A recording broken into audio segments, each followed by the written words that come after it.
You were a doctor for Vice President Biden when he went to China. Can you share any anecdote about that? Yeah, it was the most amazing event. I was the CMO of a hospital. I used to work with all the embassies and that in China, in Beijing, and the Secret Service came one day and said, "We'd like to check out the hospital to see if if Mr. Biden needs anything.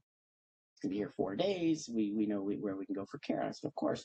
At the end, they said, "Doc, we really like you. Would you be willing to join the team with us for while he's here?" I'm like, I don't think I have to check my calendar. Of course, I'm going to be ready. So, so they load me up in their Secret Service cars, and we go up to the airport, pick Mr. Biden up, and we went to places that like people don't go to. It's interesting. They were just talking about President Trump being in China in the secret garden. We were there.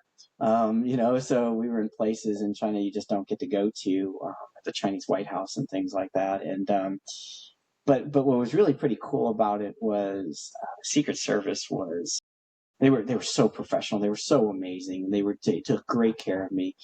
And Mr. Biden comes up afterwards at the end, and he said, I wanted to meet you, Doc. I wanted to meet you because the team said you did a fantastic job." And he puts his hand on my shoulder, and I swear I was probably with him for 30 seconds, but it felt like 3 hours just talking to him. He had such charisma, right? And he says, "Where are you from, Doc?" And I said, "Ohio." And he goes, "Where'd you go to medical school?" And I said, "Ohio State." And he's, "Oh, what a great team they've got this year. What do you think?" And I'm a big Buckeye fan. And he's like, "My neighbor's got this Buckeye flag out there in Delaware, Doc. And, you're a great guy. And thank you so much for all you're doing. And what do maybe we'll see at a Buckeye game or something one of these days." And I thought like I'd been there for hours with the fella, and just what a wonderful way to serve my country.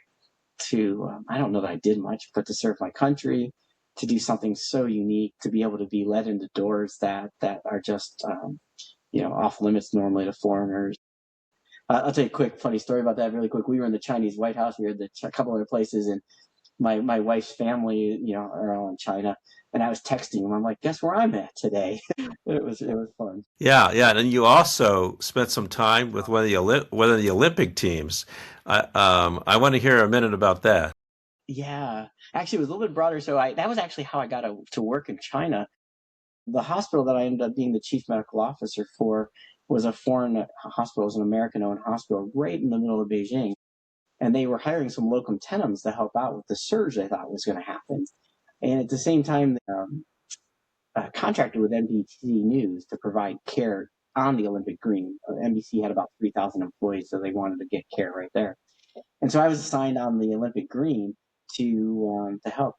But because we were also with NBC News, I had press passes. I had press credentials for everything. So I got to not only meet everybody that came through, all the dignitaries that came through, right, the Bushes and everybody else, but I also got like courtside seats to pretty much anything I wanted to go to, including practices. So I spent all day either seeing patients or seeing Olympic stuff, and it was really, really pretty, really amazing from that perspective. You would never get access like that. But it also did two other things for me. One is they liked me enough and offered me the job to be a CMO at their hospital, which changed my life. And two, if you've ever been in a city where the Olympics are, I would say go. It was just magical with everything that's happening in the world. You'd go to restaurants and you'd sit next to people from all over the world, and people would want to talk, and people would want to know where you were from. It was just magical being in the city during those times.